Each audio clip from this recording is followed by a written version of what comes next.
हरे Krishna Uttarakhand channel में आप सभी का स्वागत है। और आज हम आपके सामने श्रीमद् भगवद गीता लेकर आए हैं और आपको ये बताने आए हैं कि इस समय समाज में श्रीमद् भगवद गीता कौन सी पढ़नी चाहिए। लोगों का प्रश्न रहता है कि एक गीता जो हमें फ्री में मिलती है और फ्री की चीज़ हम बहुत जल्दी उठा लेते हैं। तो ये जो भगवद गीता मैं आपको दिखा रहा हूँ और ये जो भगवद गीता मैं आपको दिखा रहा हूँ और तीसरी जो गीता प्रेस गोरखपुर की भगवद गीता दिखा रहा हूँ, इन तीनों पे मैं चर्चा करने वाला हूँ, बने रहिएगा।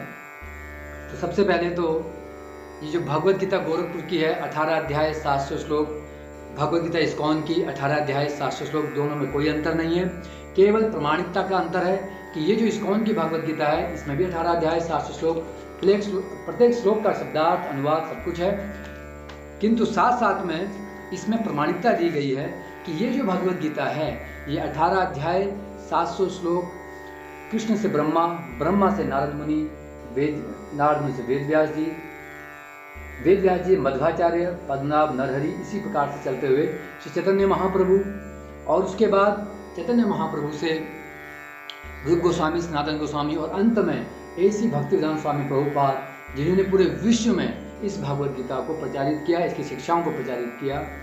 अब हम आपके सामने लाए हैं ये जो पुस्तक आजकल बहुत चल रही है, जिसमें कि प्रिंट कर दिया गया है कृष्ण और अर्जुन को और गीता के नाम पे जिसे दिया जा रहा है, और ऊपर लिखा है गीता तेरा ज्ञान अमृत और अंदर लिखा है श्रीमद् भगवद गीता। अब हम देखते हैं कि इन्होंने अपनी गीता में 18 अध्याय दिए हैं या नहीं दिए, 700 श्लोकों के बारे में बताया है या नहीं बताया, क्योंकि भगवद गीता का अर्थ है कृष्ण अर्जुन संवाद, जो कि संजय ने भी कहा अंत में। तो ये पहले बता रहे हैं हमको मक्का, मुसलमानों का जो मक्का है महादेव का मंदिर है, ये हमें ये सूचना दे रहे हैं। फिर हमें बता रहे हैं कि ब्रह्मा, विष्णु और शिव जी के पिता कौन हैं, ये हमें बता रहे हैं। फिर ऐसे चलते चलते ये बता रहे हैं कि धर्मदास जी को सत्यलोक में ले जाना पड़ा। धर्मदास जी कौन है पता नहीं, क्योंकि भगवद गीता तो 5000 साल पहले कुरुक्षेत्र के युद्ध में बोली गई थी। इसमें ये हमें हिरण्यकशिपु की कथा सुना रहे हैं, इसमें ये हमें रावण तथा भस्मासुर की कथा सुना रहे हैं और नाम दिया है श्रीमद् भगवद गीता। इसमें ये हमें बता रहे हैं हजरत मोहम्मद जी मांस नहीं खाते थे, इसमें ये हमें बता रहे हैं मांस खाना बाइबल में निषेध है। तो सर ये गीता कहाँ पर है? तो गीता इनकी है, ऐसी बात नहीं कि नहीं है। तो गीता इन्होंने लास्ट में शुरू की है और वो भी पहले अध्याय से नहीं। इसका मतलब इन्हें यही नहीं मालूम कि भगवद गीता शुरू कैसे हुई। पहला अध्याय नहीं है गीता का और दूसरा अध्याय इन्होंने गीता का दिया है और वो भी 4थे श्लोक से। और हमारे ही शास्त्रों पुराणों को खंडन करके खिचड़ी पकाकर ये किसको ऊपर करना चाहते हैं? अपनी इस गीता के अनुसार ये किसको ऊपर करना चाहते हैं? ये क्या बताना चाहते हैं? इनका जो सार है गीता का, ये कहते हैं कि गीता किसने सुनाई है? ठीक है, इनका कहना है कि गीता संत कबीरदास जी, जो कि कलयुग में प्रकट हुए थे, उन्होंने गीता सुनाई है। ये इनका कहने का तात्पर्य है। तो ये गीता के अंदर कबीरदास जी कहाँ से आ गए, मोहम्मद जी कहाँ से आ गए? रावण कुंभकर्ण की कथाएं चल रही हैं बीच में। तो सावधान हो जाइए कि हमें कौन सी गीता पढ़नी है, भागवत गीता प्रमाणिक यथारूप या फिर जो इस व्यक्ति के द्वारा लिखी गई भगवत गीता। और इस समय ये कहाँ है, क्या कर रहा है, आप लोग YouTube पे चेक कर सकते हैं। इसलिए सावधान हो जाइए।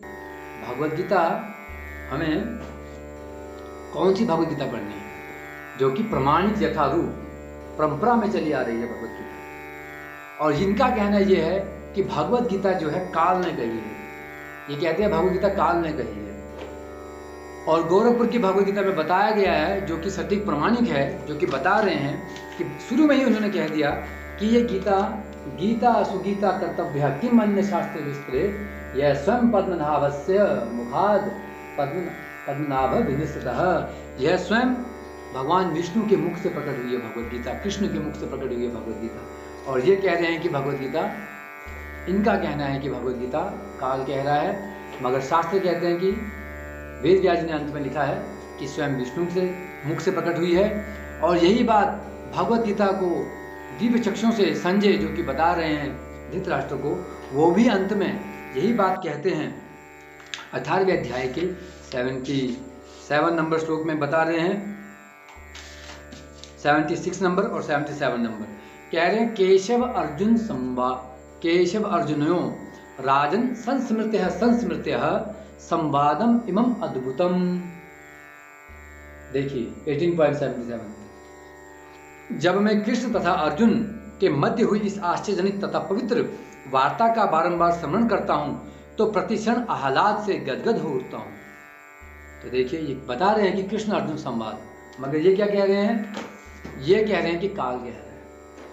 और आगे देखिए भगवान के विराट रूप को ये काल कहते हैं, जबकि भगवान ने काल कहा, मगर अर्जुन यहाँ पर संजय अपना मत क्या दे रहे हैं। तो हमें संजय के माध्यम से और अर्जुन के माध्यम से गीता को समझना चाहिए। संजय अपना लास्ट में अंत में निष्कर्ष दे रहे हैं, निर्णय दे रहे हैं, संस्मृत्य रूपम अद्भुतम हरे। संस्मृत्य बार बार स्मरण करते हुए भगवान के अद्भुतम हरि के अद्भुत रूप का स्मरण करते हुए। मगर ये लोग अपनी भगवत गीता में अर्थ का अनर्थ, शब्दों को तोड़ मोड़ कर, जहां पर कबीर शब्द आ गया तो वहां कबीर बना दिया गया उसे। ये लोग कबीर का भी अपमान कर रहे हैं एक तरीके से। तो कबीरदास ने कभी नहीं कहा, किंतु कृष्ण के सिवा किसी ने नहीं कहा। भगवत गीता के 7वें अध्याय का 7वां श्लोक भगवान श्री कृष्ण कह रहे हैं, मत्था पत्रम नान्यत किंचित अस्ति धनंजय मयि सर्वम इदं प्रोक्तम सूत्रे मणिगणैव, कि मेरे से ऊपर कोई परम सत्य नहीं है, ये भगवान श्री कृष्ण ने कहा। किंतु कबीरदास जी ने ऐसा कभी नहीं कहा। उन्होंने अपने नाम के पीछे दास लिखा है। तो ये तो इसलिए सावधान हो जाइए, केवल पिक्चर में मत जाइए। किसी भी बुक को पढ़ने से पहले उसका जो राइटर है, जिसने ये बुक लिखी है, उसको पहले जान लीजिए कि वो इस समय कहाँ है। ये सावधान हो जाइए। हमें प्रमाणिक भगवत गीता पढ़नी चाहिए। और आप लोग कमेंट कीजिए कि कौन सी गीता सही है और कौन सी गलत है, या फिर आप ये स्वयं आप लेके आइए अपने घरों में कि कौन सी गीता प्रमाणिक है। हरे कृष्णा। तो श्रीमद् भगवत गीता को ही स्वीकार कीजिए।